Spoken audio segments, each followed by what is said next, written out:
a gente tem que contextualizar muito essa história do Valdívia, né? Para quem pegou bem a primeira passagem do Valdívia, o Arthurzinho citou um gol aí da segunda passagem. Então, talvez na memória afetiva dele não estivesse a primeira passagem. E na primeira passagem, cara, o Palmeiras vinha de 2000, a final da Libertadores, 2001 foi semifinalista, teve aquele campeonato lá do Copa dos Campeões, né, que deu o título, e mais nada. 2002 rebaixamento, 2003 Série B, mas nada, 2004 nada, 2005 nada, 2006 nada. E aí ele chega em 2006, 2007, ali, né, ele acho que ele chega no final de 2006 para 2007, e aí você tem ele um sopro, né, um cara que jogou demais, né, restabelecendo uma dupla com o Edmundo, que foi outro ídolo do Palmeiras que estava de volta ao time, então já trazia aquela nostalgia da década de 90 para o time do Palmeiras, e os dois se deram muito bem, né, fizeram ótimos jogos. Quem não se lembra daquele Palmeiras 3, Corinthians 0 no Morumbi, né, que o Edmundo faz 2 gols, né, o Valdívia faz gol, dá passe, joga demais, um absurdo, né, faz gol contra o São Paulo, faz aquele chororô, faz o próprio gol no Corinthians, né, imita lá o chororô também. Então, assim, foi um cara que, além de jogar muito na primeira passagem, ele resgatou algo que o torcedor do Palmeiras já vinha sofrendo de anos, né, resgatou uma autoestima, resgatou uma alegria, né, em campo. Então, assim, eu acho injusto você tirar isso de quem fala que ele é ídolo, né.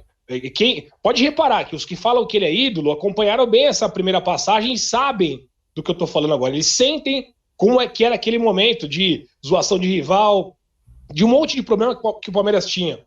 E aí na segunda passagem foi recontratado com a expectativa lá em cima, a mesma coisa do Cuca recentemente, guardadas as proporções. Volta não é mais a mesma coisa, ele já estava um ano fora, não se cuidava. O Palmeiras extremamente amador, também não era um local propício para quem chegasse lá e fosse chinelinho, se perpetuasse como chinelinho, não tinha incentivo, não tinha nada. Então, continuou sendo um sopro de qualidade no elenco, só que aí com muito mais lesões, com pouca participação. Mas eu acho que a primeira passagem foi muito boa e não dá para você tirar esse sentimento do torcedor na época, viu, Costa?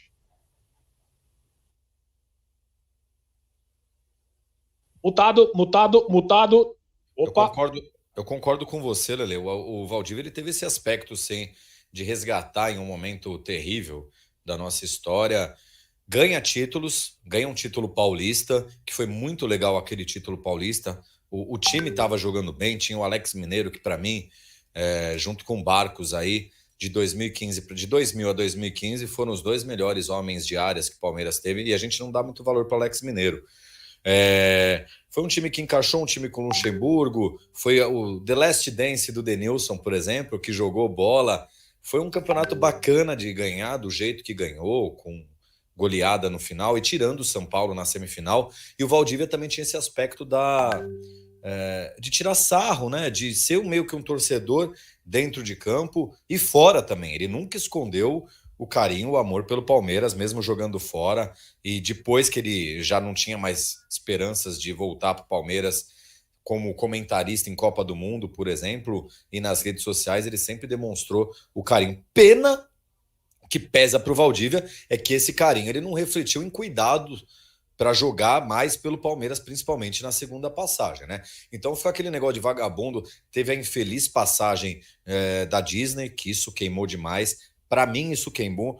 Mas assim, se perguntar para mim, eu tenho uma preguiça de idolatria, né? De ídolos. Para mim, o cara, para ser ídolo, ele tem que ser muito acima. Eu tenho poucos ídolos na minha vida. Na minha vida, o meu ídolo é meu avô.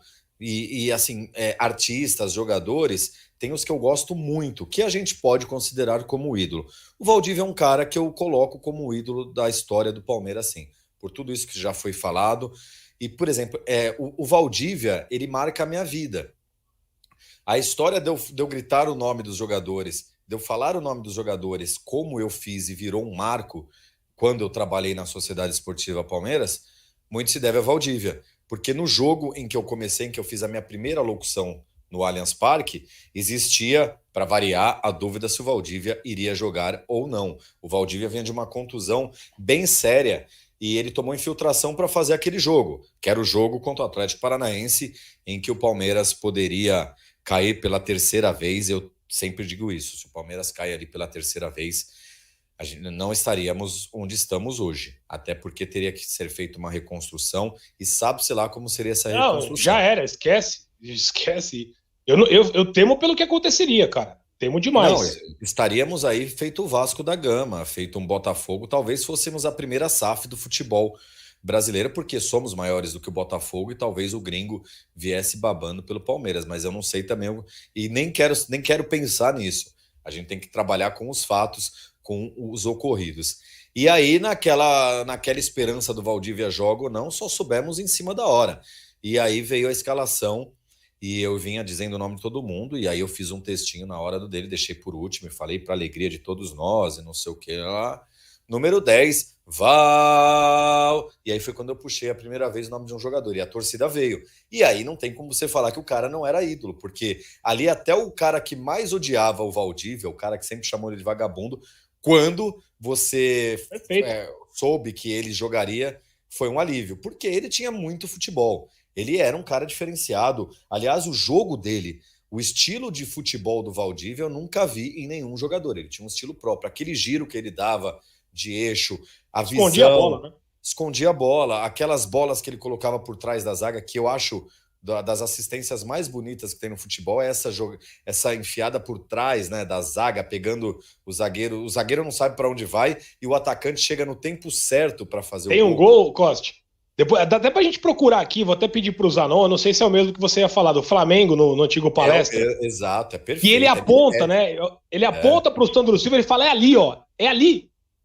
Vai lá. Aí o Sandro Silva faz o movimento, ele põe a bola lá e o Sandro faz o gol, uma assistência espetacular. Esse tipo de assistência realmente dá gosto de ver. E só para completar o que você está falando, hoje talvez seja muito fácil para você, né, desvalorizar algo que já teve por conta dos jogadores que hoje pertencem ao clube, né? Já tem uma história de 15 para cá. Então, já que você tem novos ídolos, você tende a, de repente, falar, Valdívia não, ídolo é quem tá aqui, mas não dá para você descontextualizar esse cenário que você está citando aqui, daquele jogo do Allianz Parque lá, que foi terrível, um dos dias mais loucos, né?